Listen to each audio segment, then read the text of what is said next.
Hello and welcome to Utilising Generative AI in the not-for-profit sector. I'm Steve Goodman and I'm joined by Anjani and John today. Hey, how's it going? Hello.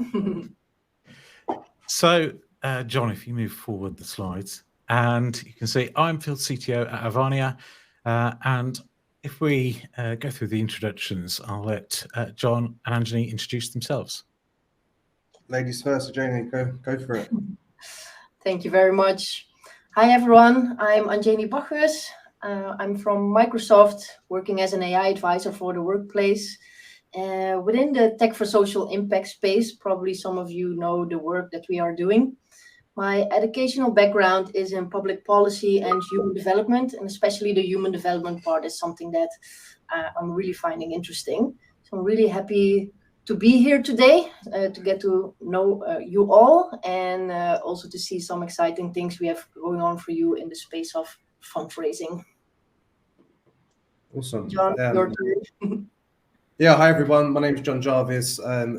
Quite new at Advania now, but I am the Microsoft Security Solutions pre-sales person. So I speak everything about Microsoft security alongside with Gen AI, Copilot, etc. So also Microsoft MVP alongside Steve. So Steve, go for it.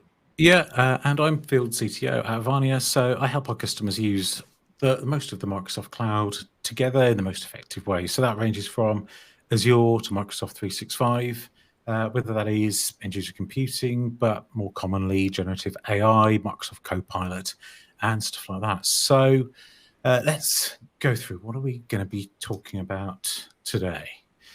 So first of all, Anjani's going to be talking about the future of work. And then John is going to, for those of you that want to get a bit more appraised of Copilot, and he's going to talk about what is it, what's the basics of it, very, very quickly, but then also talk about some of the more interesting things coming to Copilot along the line.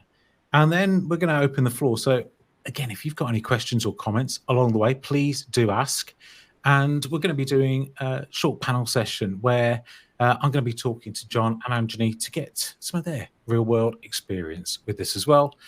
And talking of the real world, John and myself are going to be doing some demos for you as we reach the end. And then it's time at the end for Q&A. So if you've got any burning questions, ask as we go along. We might even drop a few polls in as we go. And just remember that... Oh, John is saying, actually, we've swapped the panel to the end. So my introduction has been completely wrong. But that's because that means that you get the demos first, and then we chat, and then our questions, well, your questions, our answers can flow through that until the end of the webinar. So apologies for writing the agenda completely wrong. That is utterly down to me. And now the unprofessionalism is out of the way. Anjani, over to you. Thanks a lot, Steve. Well, I'm super excited about this topic, and I promise you will get a fantastic demo of how to use Gen AI in your daily work as a fundraiser or something else in the space of the nonprofit world that you are doing. But before we get there, I would like to bother you a little bit with the bigger picture, the world of AI and how AI is changing the work environment. So what I want to discuss today is the extent to which the work environment has evolved and AI's place in this changing work environment. Because work is transforming really, really fast. An evolution that we almost can feel physically at our core. And the key word that I would like to focus on today is actually evolution. And to understand why work is changing as it is, research is trying to connect the dots with different types of evolution that have occurred. And one story that really stands out is the evolution of our brain. Bear with me, we are coming to a point. If you could please progress this slide. I'm also wondering in the audience, who of you find themselves intelligent? And please don't be modest. Do drop it in the chat if you find yourself intelligent. You know what? actually you are right, because humans are very intelligent. And just like our work environment, also the human brain has evolved really fast over time. And especially when it comes to the brain to body mass ratio, that means how much of your body mass is actually made out of brain. You see that humans, and you can progress a little bit of the animations in there. There are lots of animations. We love them. You see that form other mammoths in this world. And why is this important? This ratio of your brain towards your body mass index is because the bigger the ratio, the more intelligent you are. I did want to say, when it comes to emotional intelligence, probably the dog would win from the cat. I'm not sure if there are any cat lovers or dog lovers in the room, but when it comes to human intelligence, we definitely win. However, this has not always been the case. Prehistorically, our brains were actually quite small. You can progress to the next slide. So the big research question is also, what triggered our brain to become so big over time? Maybe you have any guesses? No, it's not Copilot for sure. I've been asking this to some of the other organizations, and they did mention Copilot. No, the theory that wins is what you see on this picture. It's actually cooking. I'm not sure. Maybe there are some non-meat lovers in the room, but there were days that meat was very important to the population. And when we look at the diet of our prehistoric ancestors, the diet was mostly made up of raw foods. We ate raw nuts, raw vegetables, raw meat, and then one day someone invented fire. And this is great, because all of a sudden another one thought, okay, if we put the food on the fire, what would happen to it? Because can you imagine eating a raw potato? I'm not sure if you ever tried it. I don't want to try it, because I can imagine it would cost you a lot of time and energy to actually digest that potato. And unfortunately, as you all know, time and energy in our body is not infinite. So one day we decided to cook our food, and this had great impact on us, because this is a lot easier to digest, and this costs you way less energy. So what did the body do with all the energy that was left? It decided to send it up straight to the brain. This is a cool theory, I think. So over the years, our brain actually became a lot bigger because of cooking. So I also hope that cooking takes you into a different perspective now. If you didn't love cooking, maybe you will do it now, because we all want to be the most intelligent in the room quite often. So if you progress to the next slide, you might be thinking, yeah, okay, great story. So what? I was discussing this with Steve yesterday, and he was like, yeah, all these stories, what's the point? Well, the key takeaway from this is what we spend our time and energy on matters. It matters hugely, because before cooking was invented, the process of digesting food was basically done in two very simple steps. You consumed physical matter, and then you processed it through your body. If you advance the slide, then we added just a very small, tiny step in this process, which was cooking. And only because of that, this freed up a whole bunch of time and energy for our body to use. And if you then would relate this to the workplace or even other matters in the world, of course, this is not only about consuming physical matters, it's actually also about everything that you do here mentally, all the mental matters. So what we put through our brain basically follows the same process. And key is, we need to be very careful how we spend our time and energy. Since 7 months, I'm now a mother of a little girl. So this whole world is a little bit new to me, motherhood. But I do notice that more than ever, I'm suddenly researching what I put in front of her, with regards to books, toys, but also food, but mainly activities. What kind of activities will I do with her? And the reason why I do this so much, because everything that you let her consume, everything that you choose will have impact on how she feels and how she sleeps. So actually how she digests all these stimuli that you are bringing to her. And it's a great thing that we are actually thinking about this when we are having children. But of course, this is also something that we could do way more as an adult. Next slide. So it's quite clear that time and energy is very important to us. And unfortunately, it's also something that we lack of in our day-to-day lives. We are doing a lot of research every year, and we did notice that there is a deficiency happening in the workforce. So this research that we're doing is in the form of this work trend index. So we send a survey out to 30,000 people all over the world, and we really try to understand what are some of the work struggles people have today.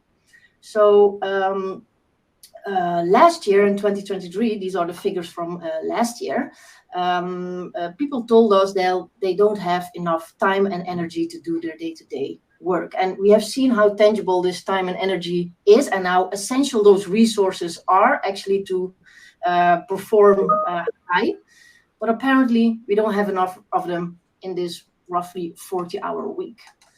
And the reason for this is because it also looks that our environment is evolving quicker than we can keep pace. Just to give you another example, I'm not sure how many of you wear glasses or contacts. Well, I do. And for some reason, the fact that we are short-sightedness, the fact that we suffer from this, also rapidly evolves. So how is this possible? There was a lot of research being done around that, and it appeared that in the old days, we really needed to be able to see far, so we can see our prey, but also the predators, and we didn't really have this problem. But more than ever, we are moving everything from the outside world to indoors, and these days, what is even happening more is what we are doing right now. We are looking at screens, and unfortunately, this is not really improving our eyes. Of course, we have a solution for this. Glasses, contacts, or even you can laser your eyes. So yes, we have a way for solving of our problems, but the solution in and on itself is not enough. So boosting human ability with glasses in this case is one thing, but something else that we should have a look at is also the environment and how we shape them so we can actually adapt to this environment. Next slide.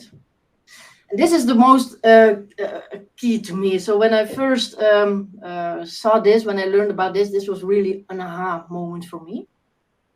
So when you think about this environment that we need to thrive in and how it translates to work and how it is evolving over time, we can break it down into two key dimensions, which is space and time. So where we work and when we work. If we chart that evolution of work over time, the first big move post-Second World War was that we mostly worked inside the office and we mostly worked through synchronous work. And this is how we work for a very long time. Still today, some people like to work mostly like this, but this is something that really happened after the Industrial Revolution. People became more information workers, and this is how we used to work. And then suddenly, around 2000, the internet came. And I'm sure most of you all remember this. Well, some of you might be born in an internet world, but some of you might be born pre an internet world. But suddenly we were able to work asynchronously because we had a fax and we had an email. So that time thing that really expanded with asynchronous work. And this is also something how we operated for the last few years. This is something that we did basically until now. But then this is, I'm sure you all remember this, the pandemic. Most of you also would like to forget about it. But what we got from the pandemic are basically a few things. So suddenly we had a solid option for everyone to work remotely. So remote work really became a revolution. And now we really cannot think without this remote work option anymore. So we now know that we can do our work effectively, both from home and also in the office. So this is basically, you can progress to the next slide, what hybrid work is. It's very simple. It's basically just that. It's space, time, home, office, synchronous, asynchronous work. Yes, this is crazy. I think this is already crazy, how fast the evolution of work happened. So how we went from only 1 quadrant to 4 quadrants so fast. And we are not there yet. There is even more. It's a never-ending story. We can always add something.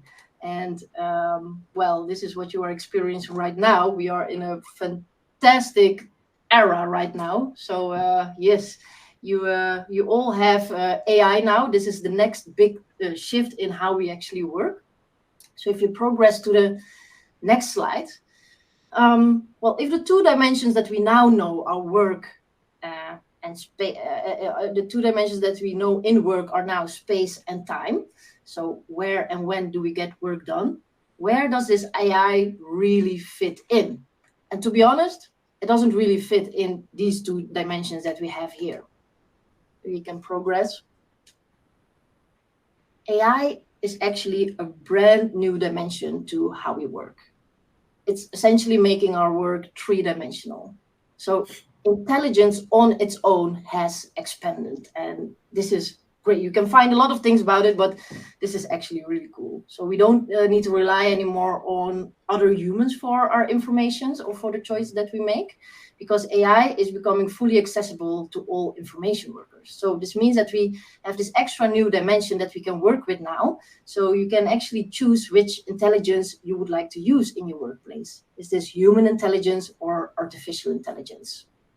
So looking at it like this, it's way more than just a tool to boost your productivity, because it will do so much more in the way that we are doing our work today. You can progress the slides. Yeah. So what is this doing with us today? Where is the place of my work? This is a question. This used to be a very simple question, but it's not so simple anymore. If I would ask any of you where your place of work would be, you could say, well, in my office. Well, then this office could be in your home, but it could also be at your office of your employer. And both answers are acceptable, of course. And if you also think about where do you get your best work done, also there you have now different options. Some of you get your best ideas during running. Others like to get their work done in the evening when they put the kids to bed, because then they have all the rest that they need. And also here, there is no right or wrong. But then there is a third question now that we might asking, who has the answers to all my questions? And once again, we don't need to rely on other humans anymore for this.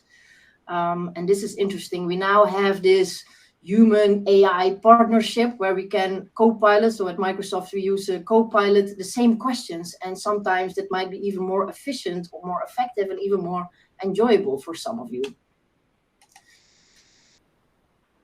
At the same time, this multidimensionality, it also increases the complexity. Because with the hybrid world of work, suddenly we had questions like, okay, where can I do my work the best? Is this in the office or is this at home? When should I be doing work at the same time as my colleagues, or in the evening or during running? But now we have this this extra question. Who can I ask my questions to? Would it be other humans or artificial intelligence, such as Copilot? And this is something that leaders have to grapple with today. And yeah, they are the ones that need to provide the guidance to their employees and what this should mean for everyone. And I can imagine this can be hard, because there are lots of leaders, especially during the pandemic, who are like, oh, no, I don't want this. Please let us go back from this 2-3 dimensional workplace to this 1-dimensional workplace where there's lots of control of who is doing what, and I get that because the pressure is on with getting these all these complex layers. Sorry, you can advance. I'm just talking and talking. Next slide. So while it is more complex for leaders, I think multidimensionality is also more inclusive, and this is something that we really shouldn't forget about. Because there are some populations historically that have been underrepresented or neglected in the world of work, and suddenly they are able to thrive as well, just like any other. And I'm talking people who are, for instance, blind, or who are neurodiverse, or students from all over the world who didn't per se have access to the right resources. This can really help everyone, and that is the great thing about it. So in the context of this, next slide, AI is not just a tool. It's a whole new dimension that we can explore and use to the benefits of ourselves. Next slide. But then there is a big question, and this has been a question for all three dimensions, basically. We asked this about the office ever since the pandemic. What is the point of the office? Or what is the point of meetings? So what about synchronous work versus asynchronous work? How should we work today? And we need to ask the same question about AI. So how do we use it wisely in our workplace? As mentioned before, every year we do this Microsoft Work Trend Index report. Because there is a lot of work that goes into answering this question of what to do with AI and how to use it wisely. And on this slide, basically, you see a summary of all the different efforts that we did to try to get an answer. And this one came out in November 2023. So this is about 6 months ago. And 6 months ago, we reached basically 4 conclusions. The first conclusion of the work trend research that we did was there is a lack of time and energy. And this is a problem. Why is this a problem? Because, as you know, people suffering from this at work, they will create weak foundations also for any organization. People who do not have time or the energy, they will leave their jobs. They struggle to bring in new and innovative ideas. They are just tired and stressed. And that is the last thing that you want as an organization. You don't want a workforce that is tired and stressed. Next slide. Conclusion number 2 that we found is, we understand that there is a lack of time and energy, but what are the causes of these? And it seems that there are more than ever broken work patterns. And what are these broken work patterns? Well, basically, this is an existent problem since ever we are information workers. There are too many meetings, too much time is spent on searching for the right information. And the last thing that is really happening to all of us today is we don't have enough time to focus, to really do some focus time. And you might be tempted to blame yourself. I don't have the time and the energy to do my job, and I should blame myself. But you shouldn't blame yourself. You should really be blaming those broken work patterns, the meeting culture that you have in your organization, the information puzzle that you face every day, as something that we call the blank page syndrome, and the focus time that you just don't have time to do so. Conclusion number 3, next slide. There is something that we can do about these problems, because these examples that we just gave you, they are perfect candidates for AI. So what if AI could help me with catching up on meetings? So what if AI could help me consuming content that is only relevant to me? It appears that 50% of the content that pass us every day are really not relevant. So how can AI help me with that? Or how can AI help me getting inspired to send some really great emails or to make a draft blog post? All things to consider. Next slide. And then the last conclusion from this Work Trend Index from 6 months ago is this one. how we will spend this saved time and energy. This is a question that everyone has. Okay, good that I saved 30 minutes, but what will I do with it? But what you will do with it, in the end, this will decide how you will work in the future. If you are saving 30 minutes a day, that's about 10 hours per month. And you can do quite a lot of things with 10 hours in a month. I will give you some examples if you can progress. And this can be anything, of course. You can fly. We have to go to Seattle quite a lot because our head office is there. Now, that takes roughly 10 hours. I'm, by the way, based in Amsterdam, also from Amsterdam. That's roughly 10 hours. You can do a full on-site with your team. How cool is that? You can also go and walk your dog, because actually lots of information and lots of work that we are doing is processed while you're doing a walk or doing a run. So that is also actually work time. So the time that you save, you can spend it on focus work, on strategic thinking, on reflection, processing and digesting all that information to really make space for new ideas. And this is also an important one for your organization to think about, because in the end, it's not only about the personal productivity, but what are you trying to achieve as an organization? Is this something to improve your well-being? Do you want more team collaboration? It can be anything. But this is very important also to think about as an organization. What do we really want to achieve with this and all the extra time that we saved? I'm almost at the end of my story. I just wanted to give you some key figures, because 6 months later, so the last conclusions were from November, but now we are more or less 6-7 months later. And in these months, lots of things changed already. So we did a survey again, and we really wanted to understand how things are now going with regards to labor and hiring trends, and also the productivity patterns. Because suddenly AI was there, right? So again, 31,000 people, and 3 things stood out. It appears that now that everyone kind of knows about Gen AI, everyone wants to have access to it and wants to be able to use it at work. And they're really not going to work for their employer to give it to them. Another thing, the AI power users. So someone who knows how to use AI can do things faster, and they can do way more. So this will also lead to the third point. This will have a competitive advantage on the labor market. Some people say, should I be afraid for AI taking over my jobs? No, actually, you should be afraid of the people that know how to use AI that will be taking over your jobs. Next slide. So employees are really not waiting for their organizations to adopt AI. Actually, 75% of knowledge workers we surveyed, they are already using AI at work, and probably you are doing the same. Everyone knows some of the tools out there. I'm not going to mention them. We will discuss one of them today. And the usage, it really doubled down over the last 6 months. These figures are massive. You imagine how fast this is going. I get super excited by this, and I'm very happy to be on this train.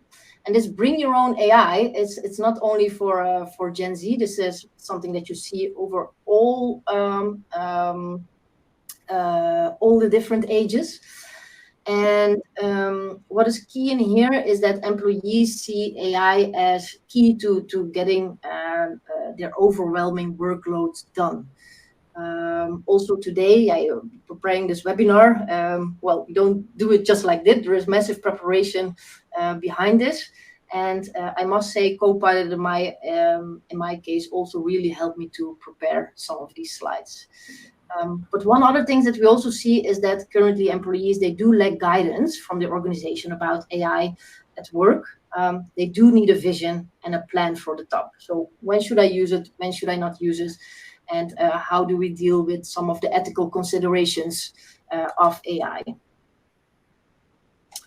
That said, because in the end we saw these bigger challenges like the broken meetings, the information labyrinth, and this focus time, this lack of focus time.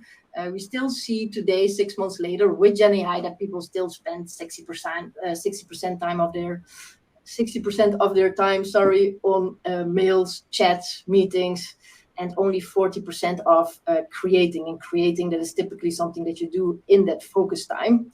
So these are interesting figures. Well, came to the end of this this introduction. What I would like to summarize is the reason why we are telling this story is because we really want you to think more broadly about AI. AI is not just a tool, but it's very much thinking about a new dimension. It's really a revolution in work. We are still suffering a lack of time and energy in our day-to-day jobs. Well, this is ongoing, but now we have something else that could support us in this journey, which is AI. And organizations like Microsoft, we can only do so much. Yes, we have Copilot in our case, and we know that will help you save time and energy. But if you as an organization do not think strategically on what to do with this time and energy, which is basically a business and a cultural decision, you will also not get the ROI of this. So a core part of this thinking about AI should be, what will I do? Will I use it to improve well-being, cost reduction, increasing my revenue, maybe team collaboration to create a more healthy culture? It could be anything, but this should be really core of your thinking. So then the last slide, this is basically a little bit of a food for thought. I was really wondering, after you finish this webinar today, if you had the power to redesign your workplace, I really wonder how it would look like today. What are the things that you really would add to your workplace? Thank you very much.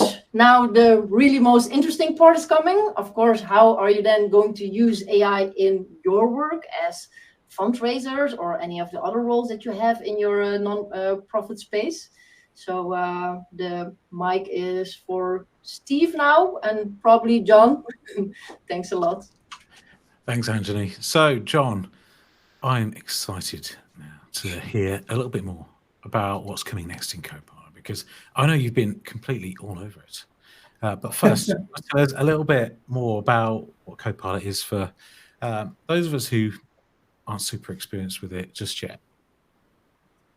Yeah, let's go for it. So I'm going to go through, what's you need to know, so some real basics of what Copilot for Microsoft 365 is, and then we're going to go into kind of some what's new stuff. Steve probably help me out with that as well, and then we'll go into some demos for non-for-profit. I was going through them last week, and I was having so much fun, and I generally was. I'm not saying that just for effect, but what is Copilot for Microsoft 365? So Copilot for Microsoft 365, as Microsoft say, unlocks your productivity and unleashes creativity. And that's actually quite true. I've been using Copilot for Microsoft 365 since January, like constantly every single day. It's changed the way that I work. It helps me out a lot across everything. So if we look at the bottom, it's natural language prompts that we put into any of our Microsoft 365 apps. So that's Outlook, Excel, Word, PowerPoint, and I'm missing one somewhere. Which one didn't I say? Word, PowerPoint, Excel, Teams. Teams the last one. And natural prompts within them in our natural language, and we can get creative with it. We can ask it questions like summarize my emails since I've been on holiday, give me some latest updates on important people within your organization. So my manager, Pete Wilson, I can say, what's the latest with Pete? Where have I spoke to him? It'll give me a whole list of things I've spoke to Pete about in the last 5 weeks and stuff I might just need to catch up on and what I missed. And what does that do? It brings how does it do this? Sorry. So it brings together the large language models that we're used to with ChatGPT and OpenAI. It brings in the large language models such as ChatGPT 4 Turbo. it brings in your data via Microsoft Graph. So all the data that your organization has within SharePoint, within OneDrive, it brings all that data together and amalgamates it into responses that you've asked for. So although that we might be getting asking it, if we ask it information in our organization and our own Copilot, it'll be completely different the response would be completely different to the response we get from another organization if we don't have that information ready. And we'll kind of go through some examples of that later. And as I said, it brings in the Microsoft 365 apps and also brings in data from the web. If you haven't seen it, we're going to go through a quick sizzle video. I absolutely love this sizzle video. It gives me like, I really like it. So we're going to go through that just so you can see high level of what it is, and then we'll go through next.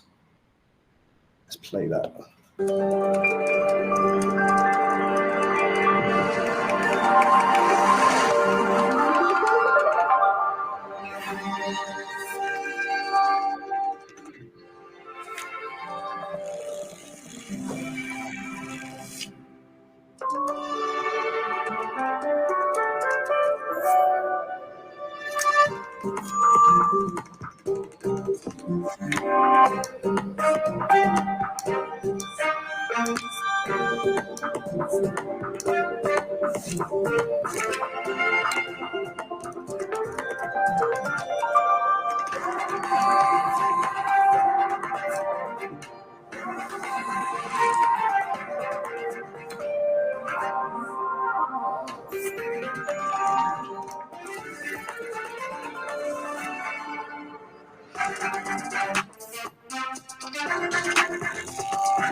So Steve and Jenny, I saw this sizzle video a year ago. I think it was about a year ago when Microsoft first gave out the concept of what Copilot for Microsoft 365 was, and I absolutely loved that. And it actually has been brought to life. Some key things to note from the video is that you decide what to keep and what to modify and discard. So whenever we saw any type of prompts to Copilot, I got to say, I don't like that. I want to discard it. Or maybe I want to modify it a little bit and give a bit more of a professional tone to it. Maybe I just like what you've given me, so I'm going to keep it, and maybe I'm going to modify a little bit later myself. So yeah, you're completely in control. But let's go into some of the common questions that we hear from customers. First one, how do we know our data is secure? And it's quite simple. Microsoft are very keeping all of your data privacy and security compliance agreements completely adhered to Copilot. And all of your data, as long as you are currently secure with your SharePoint, you don't have it completely open to the world and all of that type of stuff, all your data is completely secure because everything is in your Microsoft 365 tenant trust boundary. So data does not come outside of your organization when speaking to Copilot. But again, we need to make sure that SharePoint and all of your security services around your Microsoft 365 environment are to best practice. That's simply what I relate to my customers, is that make sure that security is intact and everything. Hopefully we should be okay with Copilot. So when we'll be able to audit Copilot usage, actually one of the things that we're going to speak about in the what's new and upcoming is that Microsoft will release a whole new dashboard for Copilot within Purview. And I think I should be able to do a little bit of a demo of that when I'll do my demo stuff. I'll kind of show you what that looks like. And sorry, the third question, what can I do to avoid overexposing our data? Again, best practices. Make sure that your SharePoint links aren't open to everybody. Make sure that you're protecting who links, how links are being shared outside your organization. Make sure that data it's all about data governance and how you do best practice with data governance. And fourth, where's my data processed? It's all processed within your tenant. So although Microsoft does use OpenAI, it doesn't use the OpenAI public servers. It uses the Microsoft 365 ones within the Microsoft Azure OpenAI instances within your tenant. So everything is processed within the boundaries that your tenant is set to. So Microsoft protects your data and enables you to control it. So the new Microsoft 365 Copilot experience do not change Microsoft's commitment and principles for data security and privacy. Microsoft Copilot is integrated into Microsoft 365, which adheres to all your existing privacy and compliance obligations that Microsoft have with yourself as a customer. So Microsoft Copilot for Microsoft 365 provides value by connecting the LLMs that we spoke about earlier, so ChatGPT and GPT-4 Turbo with your organization data. It's important to note that prompts, responses, and data access through Microsoft Graph aren't used to train the large language models, including those used for Copilot for Microsoft 365. So that, for me, becomes really interesting. Although I spoke to you earlier about your data being used for Copilot for Microsoft 365, it does not train that large language model at all. All your data stays within your organization, and it's not trained. It does not change the large language model at all. When you enter your prompts using Copilot for Microsoft 365, the information contained within your prompts, the data that is retrieved, and the generated responses all stay within your Microsoft 365 boundary, keeping to Microsoft's terms with yourself. And it's also really important to know that Microsoft Copilot Microsoft Copilot for Microsoft 365 is compliant with GDPR and the European Union data boundary. A few important things to note, which I think I said about earlier, is the logical isolation of customer content within each tenant with Entra ID authorization is role-based access control. Microsoft uses physical security screening and a multi-layered encryption strategy to protect customer data, and Microsoft encrypts customer content at rest and in transit. Cool, I'm running through these. Some of the common misconceptions about Copilot and AI. How do I know I will keep my job safe? And I think Jenny has actually answered this really well earlier. With people without the AI skills and just do not want to use AI in the future are going to be left behind. And people who know how to use AI day to day, they're going to excel in their role. They're going to understand how to use AI, how to ask the right questions, how to prompt correctly. And I think in the future, we're going to have jobs like Chief Prompt Officer, Steve. I don't know what you think. Chief Prompt Officer, someone who's going to know how to do the best prompts, not only for Copilot, but for other AI products out there. I think maybe AI can work out the best prompts for you. Yes. It's not something I want to spend time doing. There is a prompt to get to more effective prompts, actually. Yeah. And instead of doing hackathons, now you can even do promptathons to get the best. That's something that I actually do really encourage organizations to do, especially when they're starting to adopt Copilot for Microsoft 365.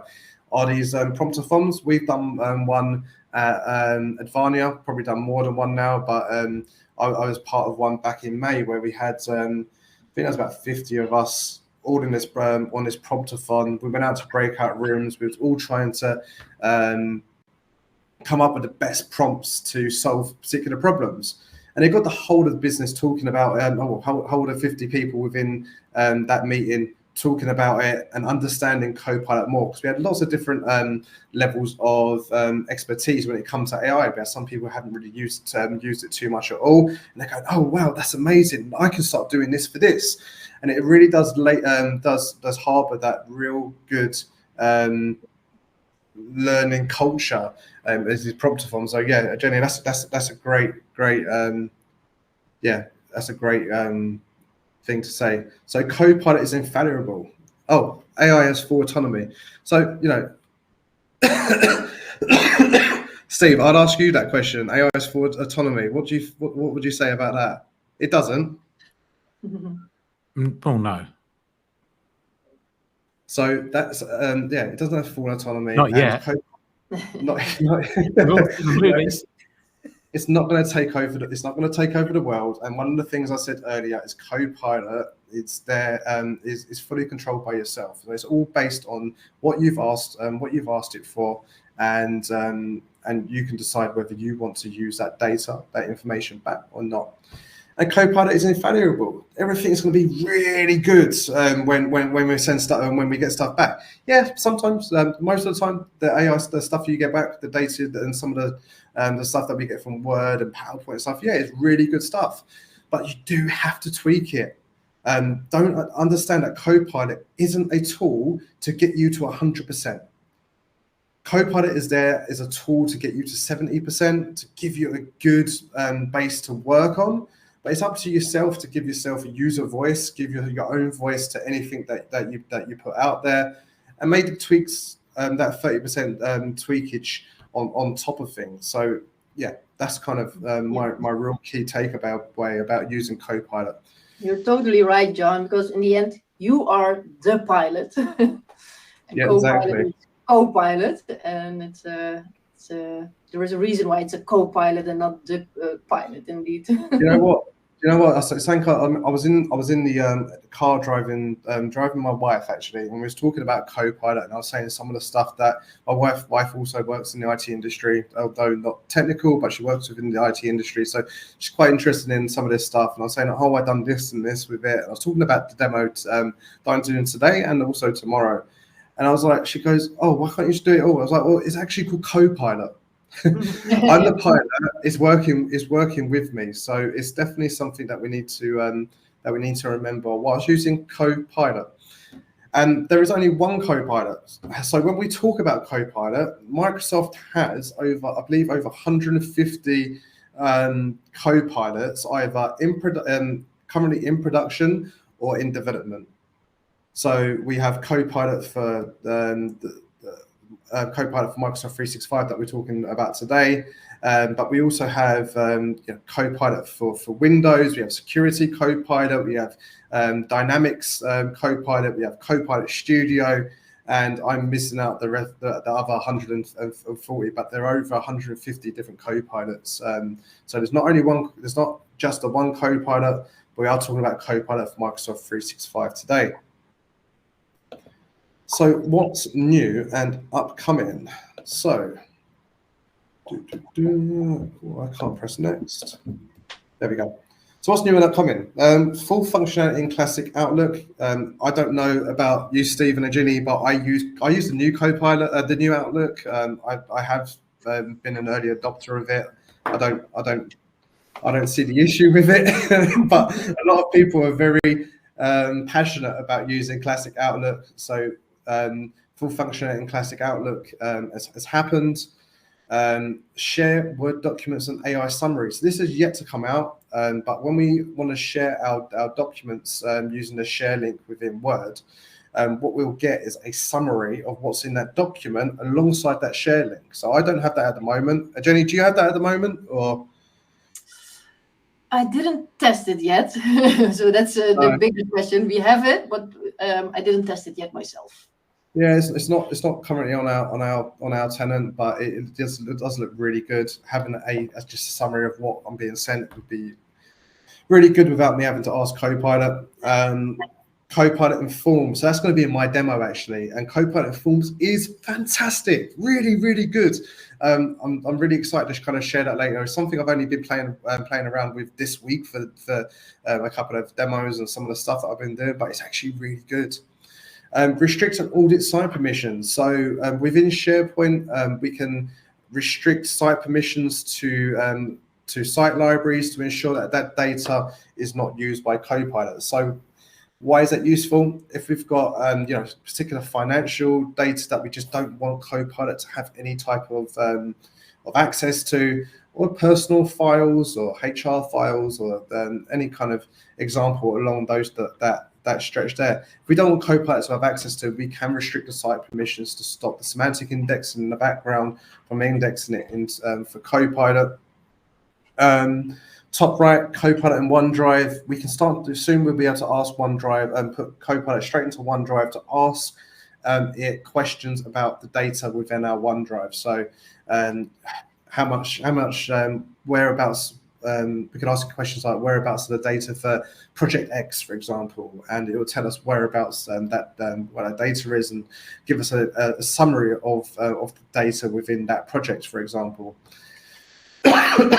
And a Copilot for a Microsoft 365 usage report is currently in preview, really good for adoption. And what is actually quite good about this as well, that even though it's in preview and you haven't used it, it does backdate all of your usage data for Copilot for Microsoft 365 back to, I think it's November. I remember reading. So even though even though you might have access to this report, you still can predate some of the data. So you can see who's using Copilot for Microsoft 365. We can understand where the adoption levels are within our organization. So for me, that's really, really good, especially in this age now where we're trying to adopt Copilot for Microsoft 365 a lot more.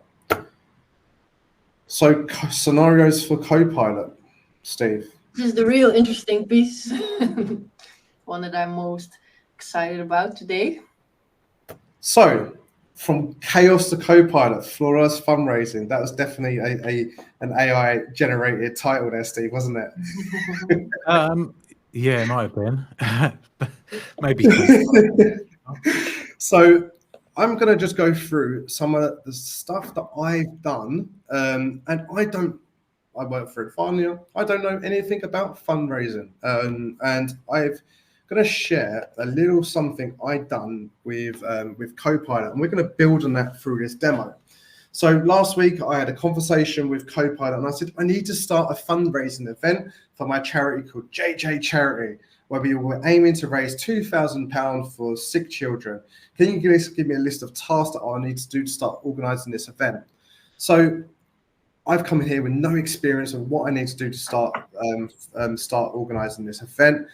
And within, I think it was about 10 seconds or so, I got a full list of stuff that I need to do. So I need to define my goals, need to create a budget, select a date and venue, plan the event logistics, and engage volunteers, etc., etc.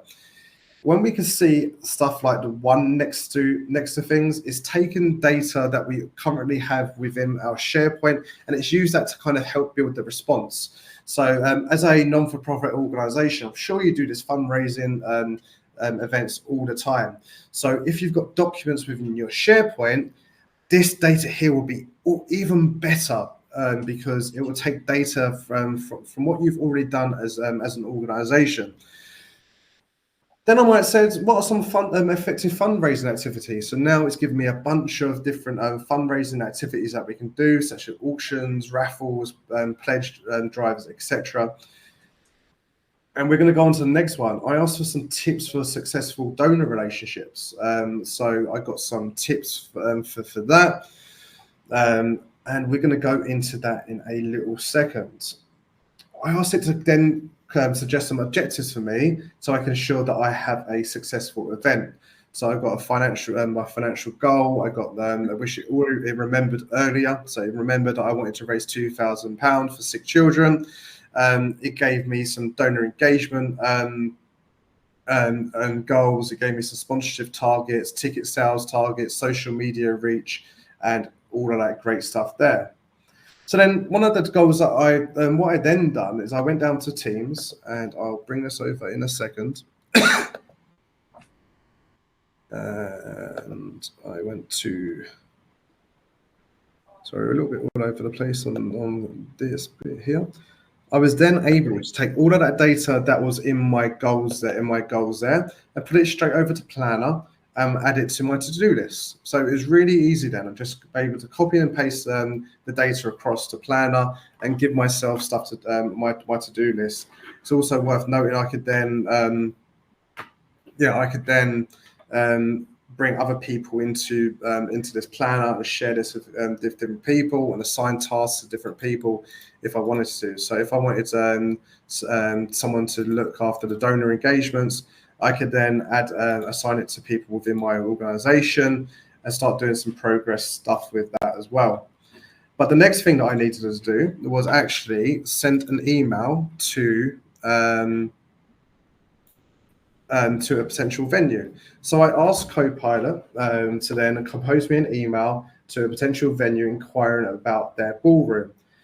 Notice there's some stuff that I didn't kind of give it information on. So like the time, I didn't say what the venue's name is. So it gave me a real blanket information, like a subject and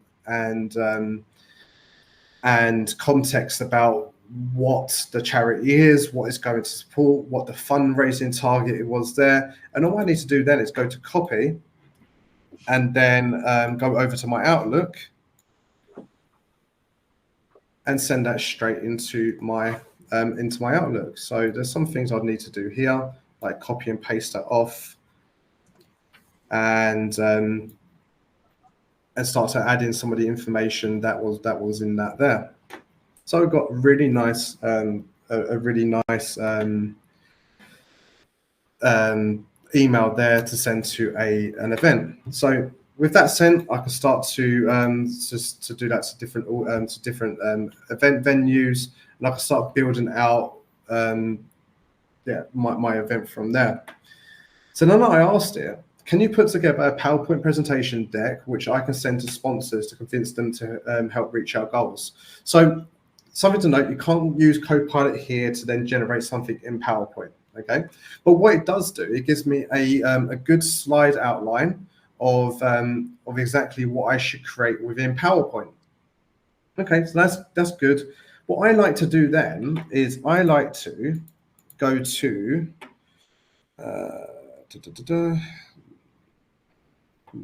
where did I put it? Where did I put it? By the way, not to complicate any matters, really cool that you are drafting emails using Copilot, in this case in the web.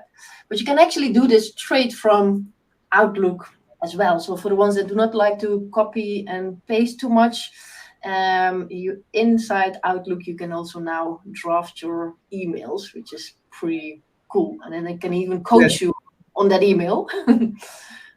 The reason why I did copy and paste is because it's a demo. I don't have the I don't have the background about the organisation, the JJ charities and stuff like that. But it's a good point that if I went to draft with Copilot, I could ask it to create an email to a venue for my fundraising event for sick children with the goal to raise 2,000 to raise 2,000, and then I can press generate now.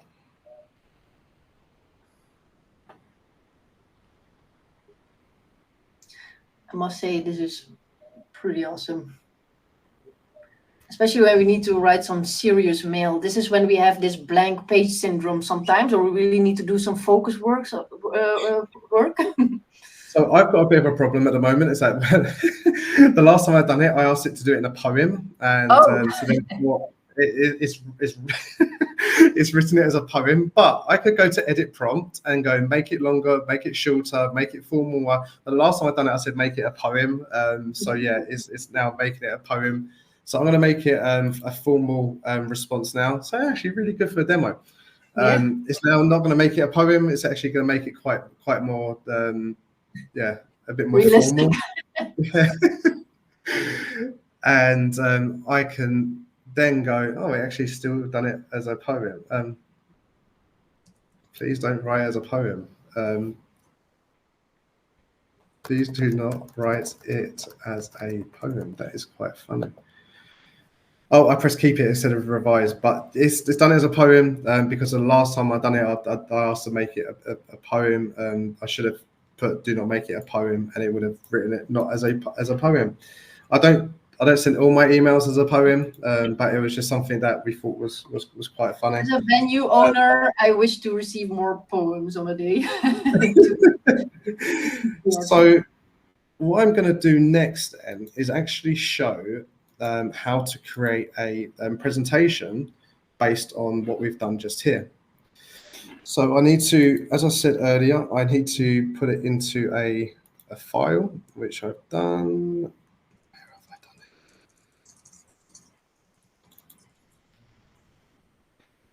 it? And I'm going to bring across PowerPoint here. So I can open up Copilot here, and I can say,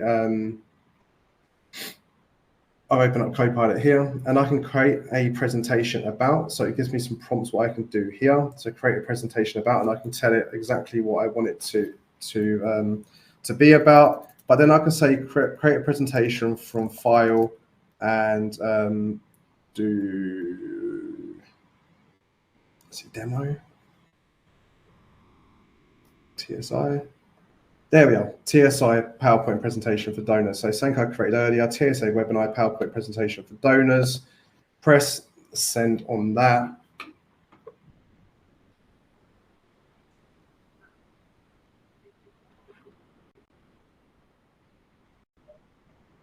And it gives me a roundup and outline of exactly what the PowerPoint presentation is going to be generating.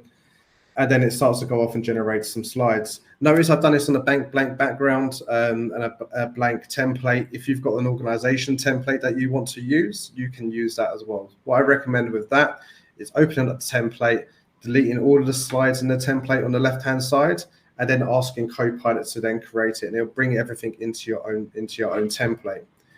But from everything that we created so far, I get my agenda for what's on there. If I don't want an agenda because it's an informational side, I can delete that.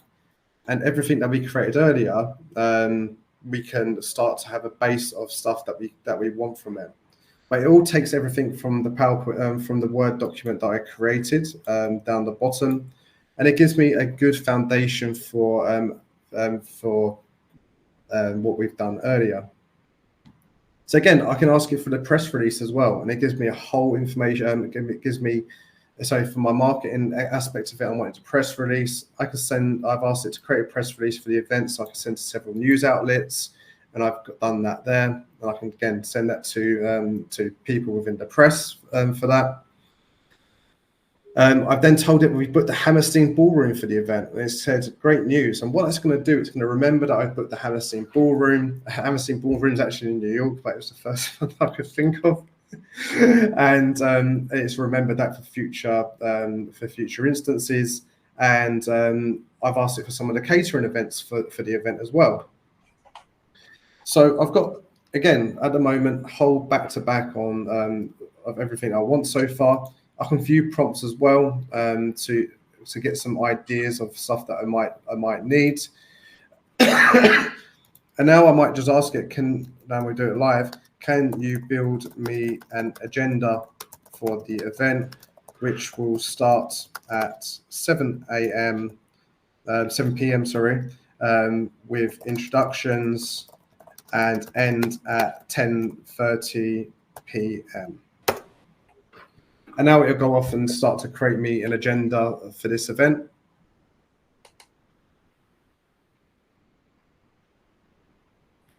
I quite like this: cocktail reception, dinner service, keynote speaker. Just need a keynote speaker now, but it's actually started to build me this event pretty well. Everything that we spoke about so far, including some of those fundraising activities that we spoke that I asked it about earlier. So it's put into fundraising activities, it's put in a live auction, and that's my agenda just done in seconds. And that's actually really, really good. So last but not least, before I hand back over to Steve, is that I spoke about forms earlier, and I was obviously really excited about some of the stuff that you can do in forms. So let me just bring over this here. I'm bringing over forms, and I'm just going to go to a new form now. So it's asked me now to draft a Copilot. So I could say now, create a form, a feedback form, form for attendees to my JJ charity event, ballroom event. And now I can go and press generate. This one is so amazing. I really wish they had this in the early days. And again, within 10 to 20 seconds, it pulls, again, if this was your organization with all the data that you have within SharePoint, it will cater this to your organization, which I think is really good. And again, I get a whole 8 questions back on, I can remove questions that I want by pressing the remove it button. I can then ask it to add 2 more questions. And then what it will do is just add 2 more questions to it if my select button starts working. This decided not to work. But if I want to keep it, I can add in it starts adding those questions into my form. And I might want to add another question later, and which I can do. I was happy with that form. I can create it, and also I can add with Copilot again. So add additional question about how they enjoyed the event, and press generate.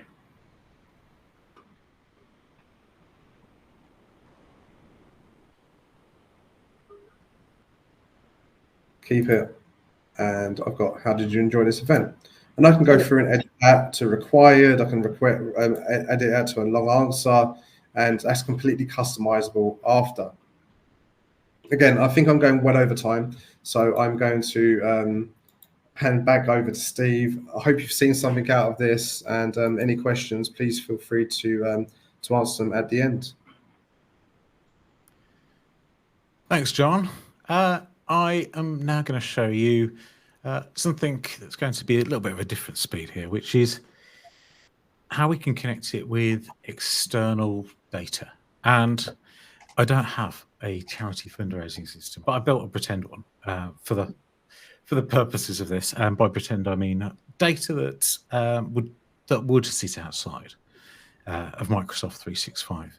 Because it's one thing being able to say, right, well, we've got a load of stuff in SharePoint, but actually the core stuff, the real-time information, well, that's over in Razor's Edge or another fundraising system that you use. It's in SQL databases, and you are unlikely to want to bring that in on a regular basis into Microsoft 365 because it could be something up to date. And this might be coordinating volunteers to help the right people at the right time. As one example. And that's what I'm going to go and show you here. And this is, of course, a live demo, which means that AI doesn't always give answers. I suppose it's like working with the children and dogs. You've got to be quite careful. Thankfully, because it's in Microsoft 365, then Copilot isn't going to give any terrible answers. It'll stop before then. But you are in a psychological safe space, Steve. You can mess up. It's okay. Oh, yeah, that's perfectly fine with me. I was just thinking more about this whole sort of Blue Peter theory that I'd got going on, because there is here's one I made earlier, which is what we kind of start from.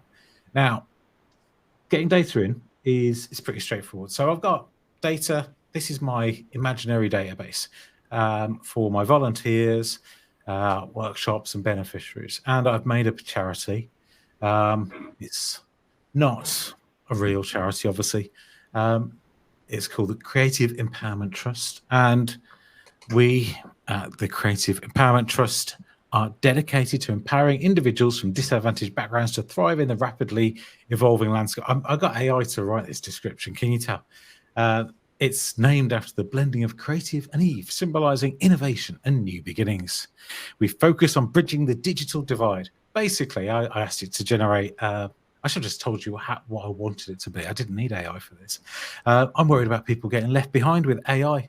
And I did think, well, that's something where actually there probably should be something to help people from disadvantaged backgrounds so they don't get left behind, and upskill them. So that's my imaginary charity, something that I'll be reasonably passionate about, and I've built myself a team on its own, and we've got the various different areas that people work and do things, events and marketing. John, if I can get you to join my charity, then maybe you'll work in that department and you can revolutionize our events using AI. But we have volunteers, and those are people like John or myself or Anthony, where we might run workshops to upskill people in AI. It's a really sort of easy to do topic, I suppose, and relevant. Now, I've got my fake database. So beneficiaries, they're the people that we want to help, and they would like to join our mentorship program. They need job placement support, a whole bunch of stuff like that. We can run workshops, right, with these different hosts that can run them. And then we've got all of our volunteers here and their contact details for how we get in touch with them, so we can bring them in to the right thing. But of course, it might be in Excel on the screen here, but in reality, it's in the system that we use. It's another SaaS system. It's got API access that we can get access to, and we could use a connector in Power Automate, for example, to get access to it. And because we can do that, then we can use something like Copilot Studio to be able to access that data and give access to our folks so they can use it to quickly generate answers to some questions. The other way might be that we want that information to be generally accessible to the wider population as part of Copilot, as part of its knowledge, what the stuff it's grounded on for questions. So I'm gonna show you first of all how we can do it in general, and that could be a website or something like that, right? And once we've had a look at that, then I'll dive in and show you how we can do that in Copilot Studio. So this is the admin center for Microsoft 365, not for Advania, but actually the pieces that give Copilot the ability to search and access data, well, they sit somewhere else. They sit in the search configuration for the tenant. And the really important thing about that is we're not just giving access to Copilot to that information. If we're doing that, then anyone who types in search here will be able to access that as well.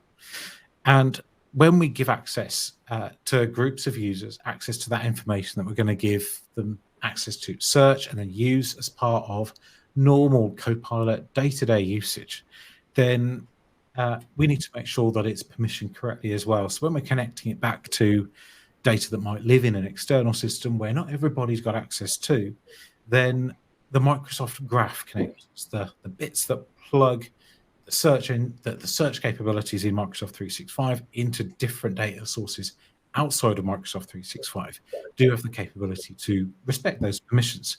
So if you have a supported third-party system that's a data source, then we can do that without having to then work out the right set of permissions, assuming that we're using a common identity across our organization. So here I've got all of the core standard settings for search and intelligence, insights and what people look for across the organization, and things that have been inside the organization for a while in the search and intelligence, where you might have already, as part of search, done a lot of the basic sort of stuff like Q&A topics that you might have added to the Microsoft Search homepage, or Bing Enterprise, if you're using that to search across your organization's information. The data sources are relatively straightforward to add. And one example might be to find out information that you make publicly available to people. So if you've got a wealth of information that primarily lives on your public website and you want that to be accessible through Copilot's answers, so when it's answering questions, it's not having to go out to the internet necessarily and search, then find your website and then answer from it, or having to go from an internal copy of that data. If there is an information portal or something like that, then websites, enterprise websites that you can give access to are one easy to configure third party or other resource that you can then bring into Copilot. Obviously, the provisioning and stuff like that is not necessarily even needed if it is publicly accessible website data. But this, the other data sources for getting building your own connector from scratch, then that could be anything from a file share on premises. It could be CSV data. So the data I've got there actually, it actually was CSV to start with because I used a script to make my fake data. And we've got access to other systems that you might have. So if your database for your fundraising system or similar is actually a SQL database, then that could be where you build that integration. They're not things that you're going to plug in, set and forget. You've got to do some thinking about that. You've got to know the data structures. Sometimes a third-party vendor's backend database isn't really meant for you to connect to something like this. It might not support easily the permissions models, but certainly if you've built something in-house that you use, then it's absolutely a go-to. Or if you use Oracle, then one, lucky you, working in the public sector, and we had an Oracle agreement. So nothing against Oracle except the price and everything else about it. Enterprise websites, that is absolutely a real good, easy to start with place where you might give access to the public website. So it forms part of the knowledge that Copilot has. And these come as part of the Copilot licenses. So you might not have the ability to add this at the moment because you don't have Copilot.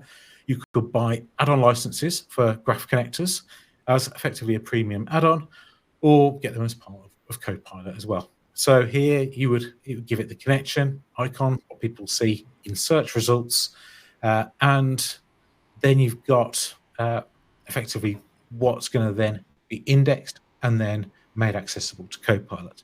It's actually pretty straightforward for use cases like that, but it's a blanket sort of experience where you haven't got any guidance that you can give over the experience for what will happen.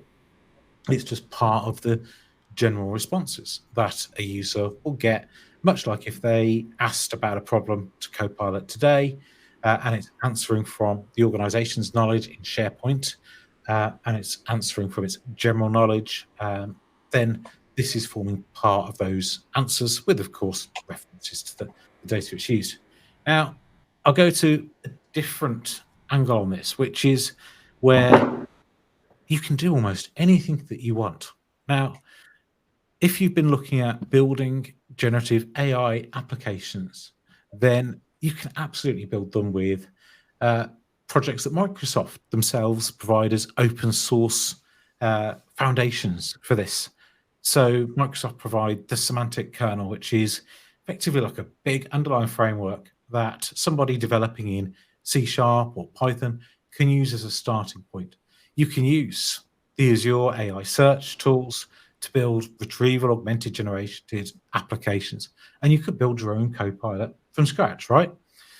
But I'm an employee at the charity. I'm Varney. I don't have admin control over this. I can't build my own stuff inside the organization, but I can if I use Copilot Studio. Now, Copilot Studio is one, it's an app inside. I know what this is going to show. It's going to show what was when it's Power Virtual Agents. I thought I'd make a virtual Steve. Didn't work out quite so well. This is before generative AI. It's going to answer questions for me. It didn't. Now generative AI has come along, then it does make building bots, Copilot assistants, a lot easier. They work a ton better, and you can get them to do some of the traditional stuff that a Power Virtual Agent or web bot apps would do in Teams. But as a Copilot plugin, it's just a lot more useful to approach it that way, because we're giving instructions for what it's going to go and do and find, rather than just giving it direction on where to go based on the type of questions that people ask, and then just retrieve some data. We're actually taking we're taking some of the complex bit of presenting the data out of the loop or analyzing the data out of the loop. We're using it as a Copilot, right? Because what we can do with Copilot Studio is build an assistant that is very focused on the task at hand. It has access via connectors or via data we upload to the thing we want it to focus on.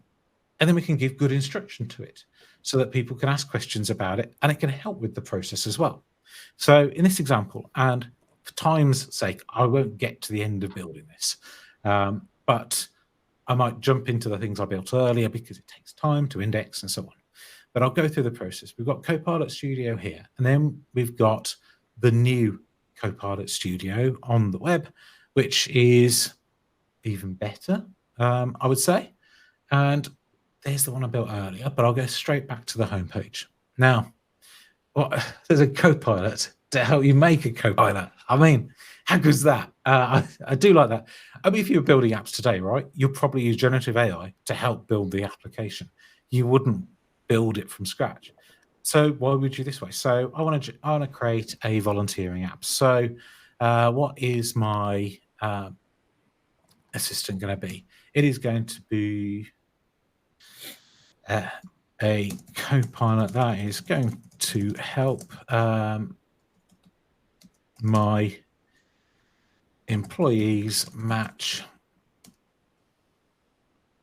beneficiaries to. There we go. There's an assistant for everything, isn't there? You don't have to be able to spell, let alone build anything. Match beneficiaries to volunteers at my charity, which is one that helps disadvantaged people learn about AI. Go. And it'll make it. Well, okay, it didn't. It just did that. But it's a start, isn't it? It's helping us along the way. So I've made the icon for this.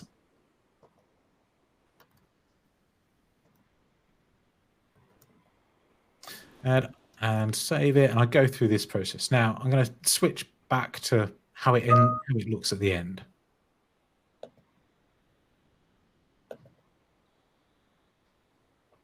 Because this is my volunteering example. So after I've filled in that page, I land here. Your Copilot is ready. What's next? And I've got knowledge. Now, because this is CSV data, then I've uploaded the CSV data. I could have pointed at a SharePoint site, the Dataverse, which is a great place to keep data. Microsoft Fabric soon, which is also an excellent place to keep data. I've got lots of data sources available. So it's similar to the Microsoft Graph connectors, but with more cowbell, I guess, more things that we can access and add. And it is absolutely fantastic in the way that it's just so easy to connect it to stuff. If you're building this in Azure with the Azure AI Studio, then you could get a certain amount of way down the path, but you can, even if you're testing a concept here to then build it properly, it's pretty easy. I did this today. And this is CSV files.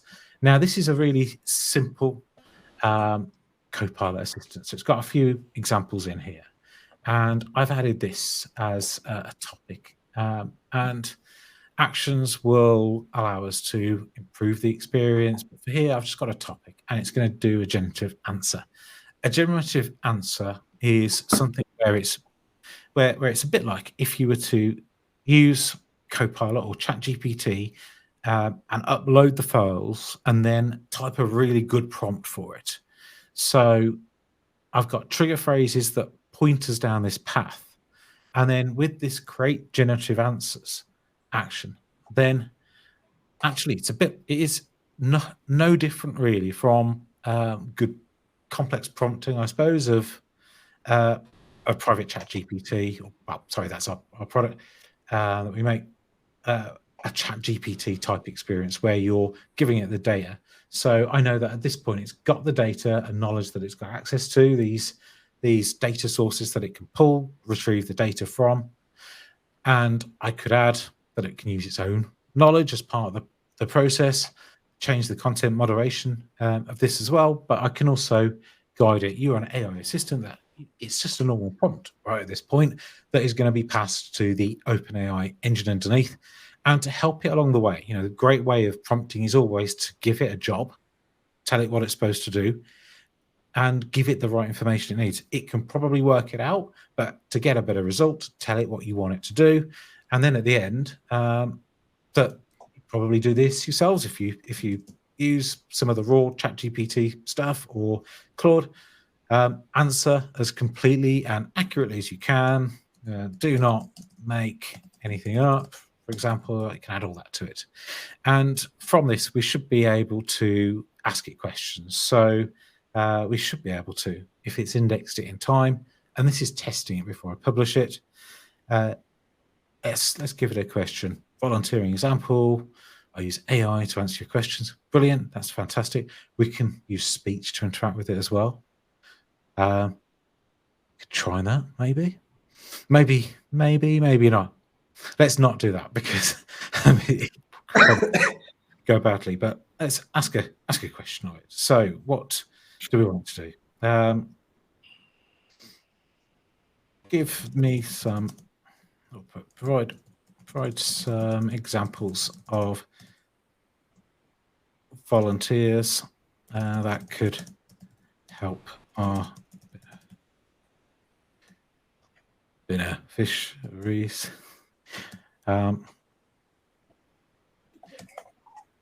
Absolutely, just type that there and then copy and paste it. I don't know why I can't spell that word.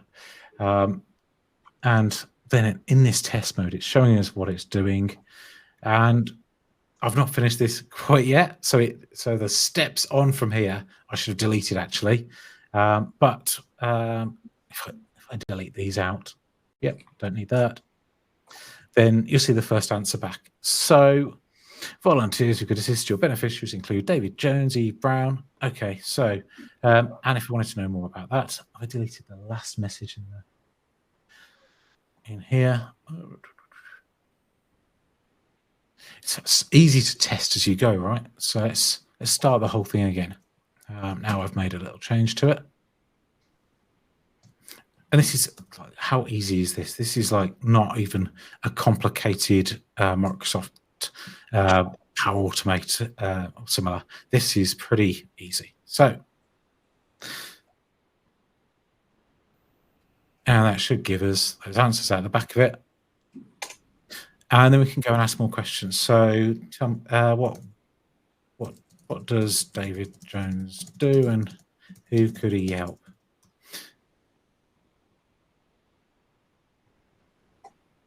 And that should go off and answer it. Now, oh, that's brilliant, isn't it? I like that.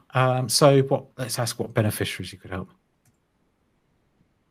Match him with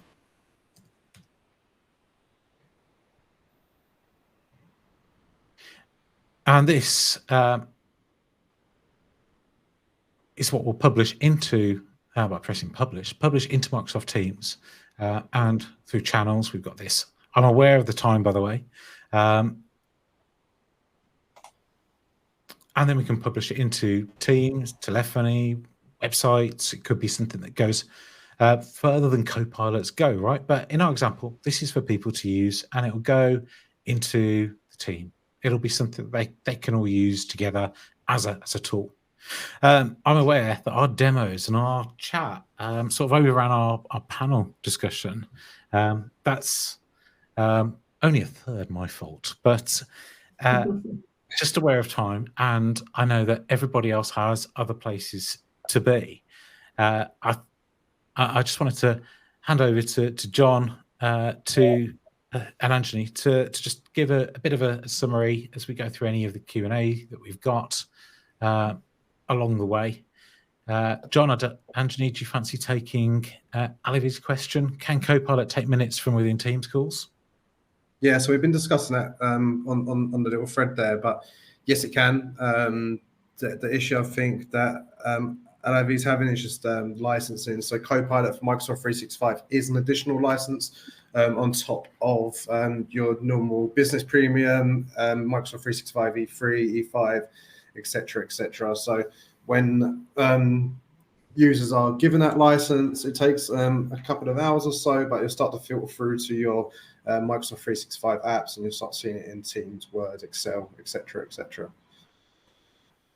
But if there are any other questions, just feel free to put them in the chat now, and just a Q&A. We can answer them in the next couple of minutes. I'm okay going 5 minutes over. So yeah, thanks for that, Steve. That was a really good demo. I really did enjoy that.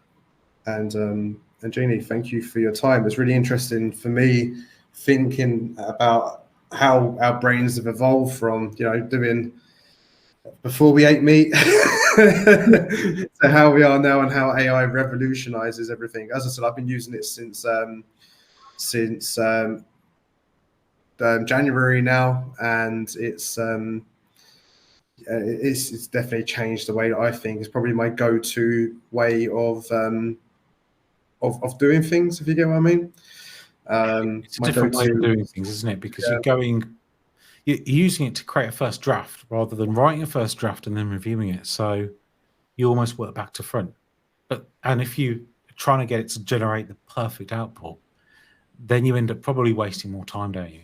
If you it can generate good descriptions, it can generate some text, but you might not even use it that way. So I tell the kids, because they can't use it at school, obviously, to write their assignments, ask it to be a tutor to help you with it.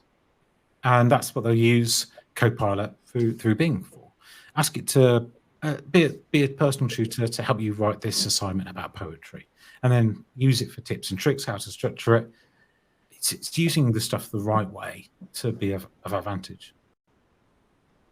I just wonder in a couple of years how the ratio will be between our brain compared to the body mass. I couldn't spell beneficiary. The size of our brain. Good research question. No, this was was very much fun. Thank you all for being here and listening to our stories, and hope to catch up with you again. Yes, thank you very much, everybody. Thank you everyone for your time. Take care.